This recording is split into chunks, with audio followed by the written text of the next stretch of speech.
Welcome to Take It from the Iron Woman. My name is Susanne Müller, your host and the Iron Woman. This podcast is about empowering yourself and others to make real changes in the world. You will hear from everyday, smart, sophisticated, hip people like you and me. Not everybody has to be an Iron Woman to impress the world. Together, we will learn from the sports and business leaders how you can become a more successful person as an entrepreneur or a leader. It's one step at a time, one day at a time. Take your steps now.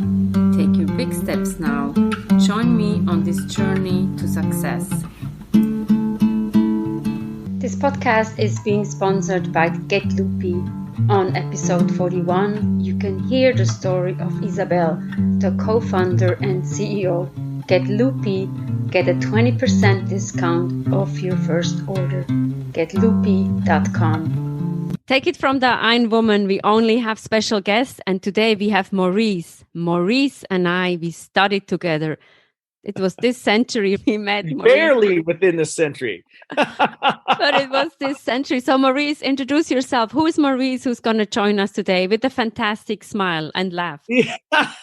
Sure thing. Hey, this is Maurice Matsumori. And as Susan said, we've known each other for nearly 2 decades. And we met over at Columbia University when we were going after our organizational psychology degrees there. It was fun because she was a runner. My wife was a runner. There was an instant connection there. And there are all types of adventures that we started to tackle earlier on in our careers. So since that time, we remain friends and keep in contact at least a couple times a year. And when she asked me to do this podcast, I was happy to do so. So Thanks for having me.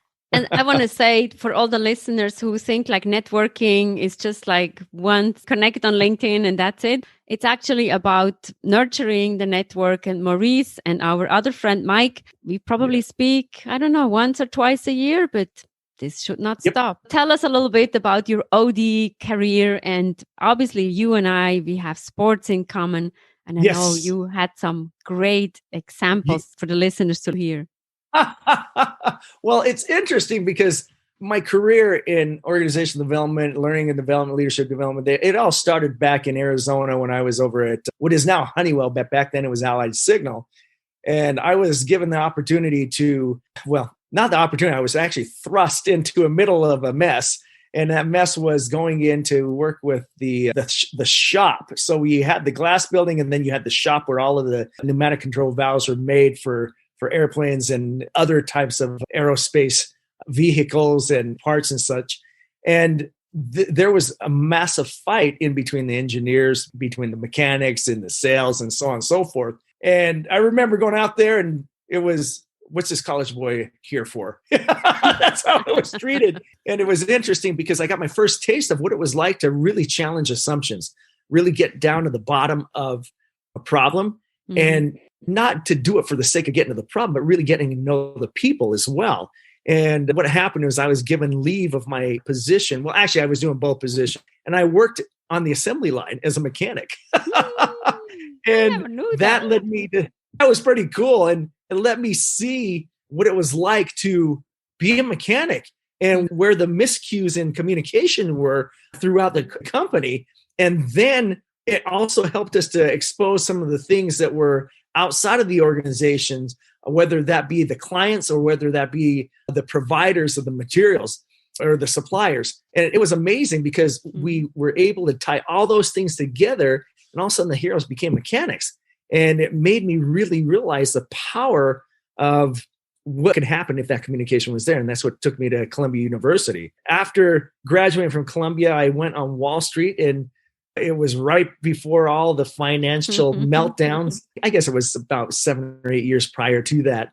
But it was amazing to see how it played out in every organization, is that it was always about communication. It was hardly ever the materialistic type of things that were in the way. It was always the soft skills and being able to talk about those things. Now, the other thing that I learned too is processes become antiquated very quickly. And what I mean by that is that you never know what technology is going to be there, or if you're going to be acquired by a company or anything like this. And the magic that came about was the ability to teach people to adapt and change management. I went to Columbia because we had a couple of incredible professors there that were world renowned, Victoria Marsick and Warner Burke. It was interesting though, too, because when your feet were on the ground, you could still see real time and where you can help people adjust to the different changing environments. And that's really where I got my high on. Wasn't too high on the corporate politics, hated that stuff, but still yet, it was amazing what happened when you were able to do that. So my whole career has been in that, quite frank with you.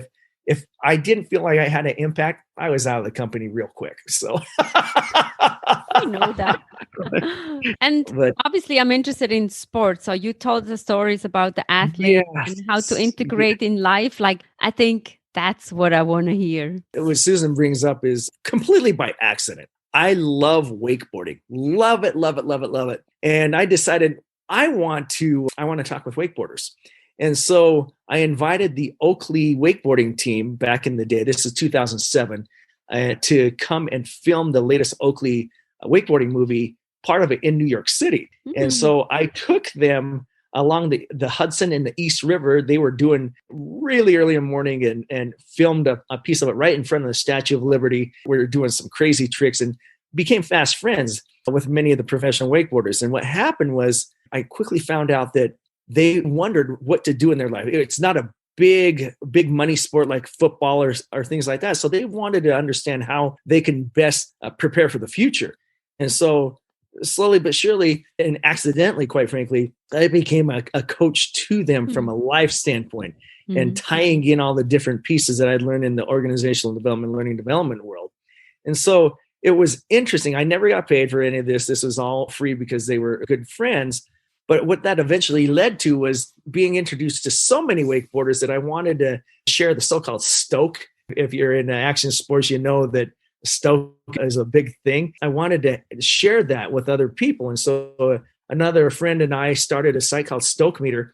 In that site, we had, back then we used Ustream and then some open source questioning box that all of the interviews were dictated by the audience. And it really connected with these riders. And as they told about what it was like to be a wakeboard rider or a professional in the sport. And then they got to know them on a personal level. And so here it is that we gave access to people that normally wouldn't have access to these professional athletes. And at the same time, what I found very enlightening was the fact that the athletes then could connect with their audience in a way that they'd never had before too. And pretty soon, it was pretty good business for a lot of these wakeboarders because they started to build other ventures that would subsidize their salaries and their sponsorships because they had this exposure. It was really neat to see. And then that started to trickle into other arenas where I started to speak with a number of the UFC fighters and other sports, professional skiers. We had ice skating. We had a lot of other folks that got involved, and they were all connected through wakeboarding. It was the craziest thing. So it was an important lesson to me of making the connections, but also filling a need. And that common need was, hey, what the heck do I do next? And how do I adapt to change? A lot of, I call them archaic change management principles. I think it really comes down to how quickly you can adapt. Even some of the old change management models I've looked at before, they need some updates. And so it's interesting to see. And all you change management experts saying, you're full of it, whatever. I understand completely. But from a personal level, that ability to adapt to change becomes critical. And so that's from an athletic thing. That's what my experience has been. And ever since then, it's interesting because I'm not a full-time OD or learning development professional anymore. I'm in your brand protection. And the way that happened was coaching someone through change. And they just happened to give me part of the company to come and join him in this endeavor. But it's interesting to see how change completely impacts your own personal life as long as you open your mouth. You just have to open your mouth or your mind. Connect. It's been fantastic. It's about adaptation. And if people think like all the models that we have, yes, we love those models, we learn from them. But Yep. especially now with the COVID, we have to adapt much faster. We can't just go through all the Much steps faster. of the processes to Yes. get moving. And this is also the time to be disruptive, to be crazy. Absolutely. Mhm. 100% correct. When you look at the ability to adapt, matter of fact, it was Stephen Hawking. He coined something that he had heard a long time ago, and that he said that intelligence is the ability to adapt. Yeah. And the definition in the dictionary of intelligence is the application of knowledge. Well, that application, it's a different take when you look at that adaptability. And when I say the change management models and even models in general, is that they are great for a time, but then something like this comes out of left field, and all of a sudden, whoa, we weren't prepped for this. And then it really does become an adaptation process. And if you think of what change is, many of the change efforts that I saw fail is because we were trying to cram everything in one place and in the right direction. It didn't give the individuals the ability to adapt according to how they were able to interpret their environment. And if you see this whole COVID thing, I guarantee you Idaho is completely different from what it is to adapt in California. And that's completely different from how they're doing it in Portland, Oregon to New York City. And it's interesting to see how there's been failures. There's no doubt about it, but also the many successes and capturing those lessons learned. This is funny. It goes back to the Columbia Learning Journal. You remember that? But it's about capturing your learning and then sharing that learning and then adapting together. And this sounds like kumbaya stuff, but it's always that kumbaya stuff that I have found that every successful organization that I've worked with is really good at or tries to do. Tries to do. But it's about, we spoke about that. It's about the soft skills. So you can have many processes, you can follow everything. But if you don't communicate, if you don't connect, if you don't change, the company will not move forward. You might be like a good company, solid company, but you're not innovative. You know, it's interesting. You bring up an important point. There's a saying out there, true to you. And sometimes when we're in change, we're true to us by a fault. I'm not going to change because that doesn't fit my narrative. When you look at all the behavioral tests, you know, Myers-Briggs, the DISC, the emergenetics, whatever you might have gone through, it's all about adapting to the different situations or the different people that you associate with while still being true to you. So, for instance, I am just out of the box. In one test, I was an influencer. In another one, I was off the walls extrovert. In another one, I was, basically it's out of this world connecting with people. That's where I find my vibe. What kills me is data. Hate it. Absolutely hate it. Matter of fact, it drove me nuts. And when I was in my undergrad, I would always get asked to help people with their math because I'm an Asian looking guy. And I looked at it, I go, I am the most inept individual in math that you could ever imagine. Right.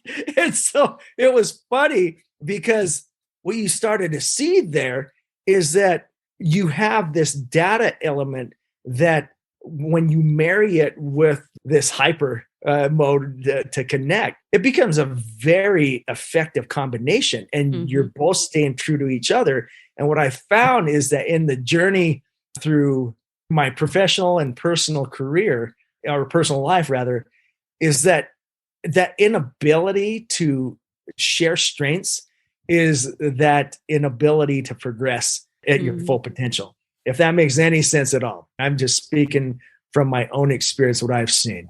No, I think that's totally true. And I love your story with the math. Like some people think you're good at math. That's what they only think. Oh, yeah. It's pretty funny.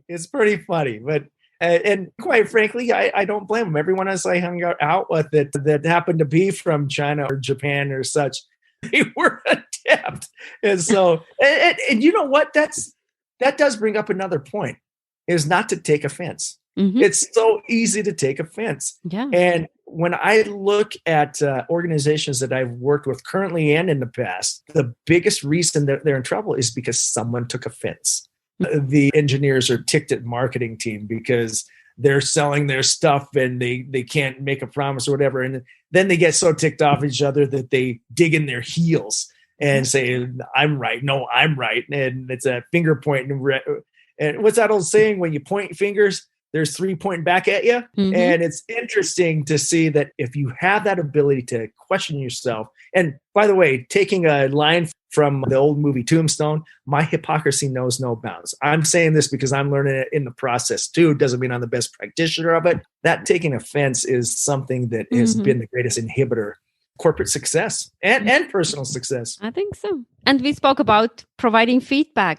Yes. Feedback can crush your self-esteem, hurt your ego. If you're more open and listening to feedback and also not judge, it goes both ways. It's about connecting, it's about adapting, and the world will be much better. It will. And I will say this, feedback is never easy to take. Quite frankly, it sucks.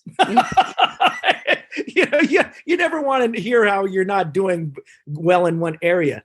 But if you sit back and you listen to it for what it is, and again, this is where my hypocrisy knows bounds, because I have taken offense. And people that worked with me will tell you that straight up. Hey, Maurice, he took offense, man. Hey, 100%. But the fact is, when you sit back and listen to it, you're going to be able to quickly determine what's valid and what's vindictive. And if you can separate from the valid and the vindictive, then you have good pieces for advancement. Some wise word. Thank you so much, Maurice. This is always exciting to talk to you. And let's see, maybe one day we can do, what do you say, mountaineering or wakeboarding, mountaineering, you name it. Coming out to Idaho, there's all kinds of good stuff. Okay. I'm even saying Idaho the way that I never thought I'd say it. Idaho. You're a local now. Okay. Thank you so much. Take it easy. You got it. Always cool to talk to Maurice. Many laughs, many good memories, many hard studying hours, but all good. And we meet again. So this is key. Networking also has the word work in it. So networking is also work. Don't forget that. Take it from the Iron Woman. We have episodes every Monday, every Wednesday. Don't miss out. There is something for everybody. And don't forget to order Get Loopy, getloopy.com. You get 20% off of your first order. Get Loopy is the plant-based snack. And Take It From the Iron Woman is also a book. You can get it on Amazon. It's a paperback or an ebook. Take It From the Iron Woman. See you next time.